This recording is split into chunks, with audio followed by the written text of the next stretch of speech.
आज अगर जिंदा है तो वो नरेंद्र मोदी का देन है। उनका विभाग अभी पेंडिंग में पड़ा हुआ है, इसलिए कि जितने सारे ट्रांसफर पोस्टिंग है माननीय मुख्यमंत्री जी ने रोक दिया है।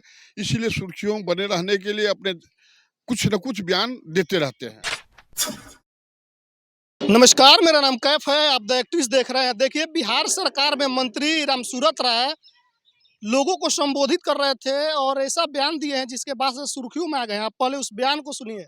2-3 सालों में अर्थव्यवस्था गड़बड़ाया है कोरोना के कारण, फिर भी आपका देश, बहुत सारे देश में तो स्थिति है। आप पाकिस्तान के लोगों से बात कर लीजिए, सब लोग टीवी मीडिया के माध्यम से देखते हैं, लेकिन फिर भी आप भारत में सुकून और चैन से हैं, जिसका नाम है नरेंद्र मोदी। आज अगर जिंदा है तो वो नरेंद्र मोदी का देन है। अगर नरेंद्र मोदी अपना कोविड वैक्सीन का इजहार नहीं करता, आविष्कार नहीं करता, लोगों को फ्री वैक्सीन नहीं लगाता, जिस तरह से वो ऐसा 1 साल पहले वाला जो कोरोना था, सबसे पहले वाला कम था, बीच वाला जो कोरोना आया था, कोई ऐसा व्यक्ति नहीं होगा जिसके अपने परिवार के लोग, रिश्तेदार के लोग, दोस्त जिसके घर में नहीं मरा।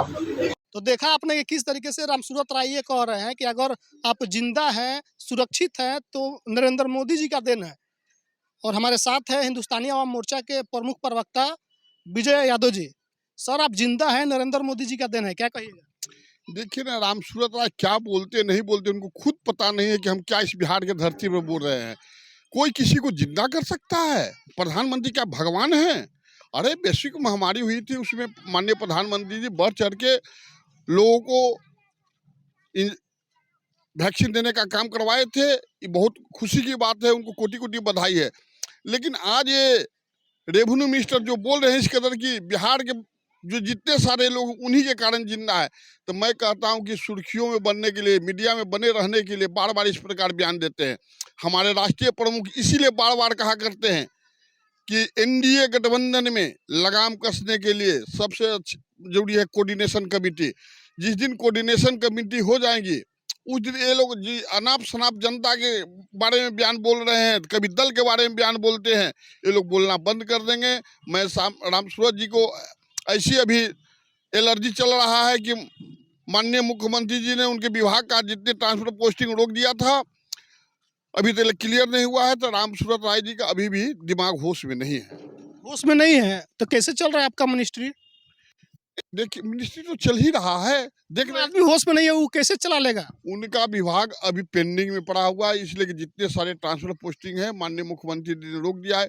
इसीलिए सुर्खियों में बने रहने के लिए अपने कुछ न कुछ बयान देते रहते हैं। एक और बात है कि प्रधानमंत्री का नाम ले रहे थे, ना कोई उसमें महाशय श्रीमान लगा रहे थे, ना कोई सम्मान था, सिर्फ नरेंद्र मोदी ऐसे ही बोलते चले गए कि नरेंद्र मोदी का देन है।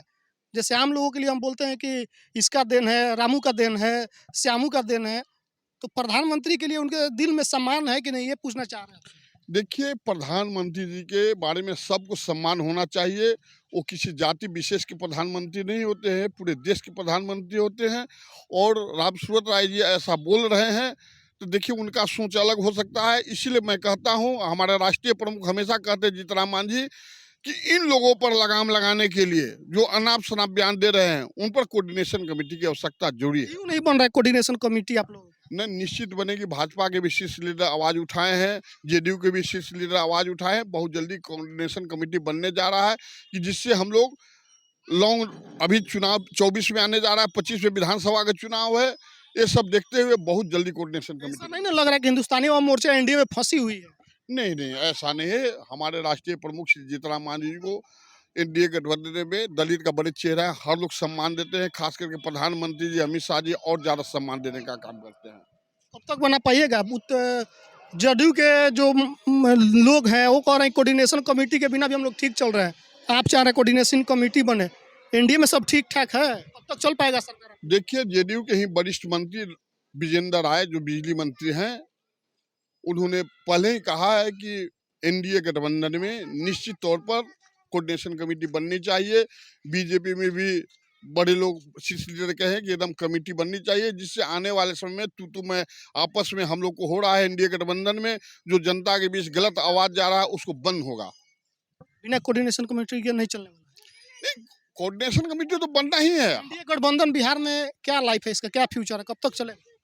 देखिए, एनडीए गठबंधन बिल्कुल इंटैक्ट है, यहाँ कुछ नहीं होने जा रहा है। 24 में एमपी का चुनाव है, हम लोग मिल के लड़ेंगे। 25 में विधानसभा का चुनाव है, हम लोग मिल के लड़ेंगे। ये लोग जितने विपक्ष के लोग हैं, वो हमेशा लड़वाने का काम कर रहे हैं। कुछ हमारे गठबंधन, एनडीए गठबंधन में कुछ नेता हैं, वो भी टाएं टाएं कुछ न कुछ बोल दिया करते हैं कि मीडिया में हम बने रहें, लेकिन ऐसा कुछ नहीं। देखिए, आज भी शीर्ष लीडर माननीय नीतीश कुमार जी को ही मानते हैं। आपने देखा कि नड्डा साहब भी आया, कहा, उन्होंने भी यही बात कहे कि नीतीश जी के नेतृत्व में बिहार का सरकार चल रही है, मैं उनको सम्मान करता हूँ। आप लोगों के सीटों पर भाजपा तैयारी अभी से शुरू कर दिया, अभी चुनाव में बहुत समय है फिर भी। देखिए, भाजपा कहाँ कोई तैयार है, उन्होंने यही तो सीटों पे दौरा चल रहा है सर, 43 नीतीश कुमार वाले सीट को छोड़ करके। वो अच्छे काम कर रहे हैं, मैं उनको सम्मान करता हूँ। 243 सीट पर ये भी जदयू भी अपना कार्यक्रम शुरू कर दिए हैं, मैं भी अपना कार्यक्रम शुरू कर। देखिए, संगठन मजबूत रहेगी तब ना हम लोग 243 सीट चुनाव जीतने का काम करेंगे। चाहे एनडीए गठबंधन में चाहे भाजपा हो, चाहे जदयू हो या हम लोग सब एक हैं और एक होकर संगठन को मजबूत कर रहे हैं। जिस दिन संगठन मजबूत हो जाएगी तो उसके बाद कोऑर्डिनेशन कमेटी के तहत सीट को बंटवारा होगा। आपको मालूम होना चाहिए कि पिछले बार भी छूट भैया नेता लोग बहुत हल्ला कर रहे थे, लेकिन बराबर सीट पर यहाँ चुनाव हुआ। चलिए, तो हमारे साथ हिंदुस्तानी अवाम मोर्चा के प्रमुख प्रवक्ता विजय यादव जी थे। कमेंट बॉक्स में प्रतिक्रिया दीजिए, फेसबुक पर देख रहे हैं शेयर कीजिए, यूट्यूब पे देख रहे हैं घंटी बजा को चैनल को सब्सक्राइब कीजिए। धन्यवाद।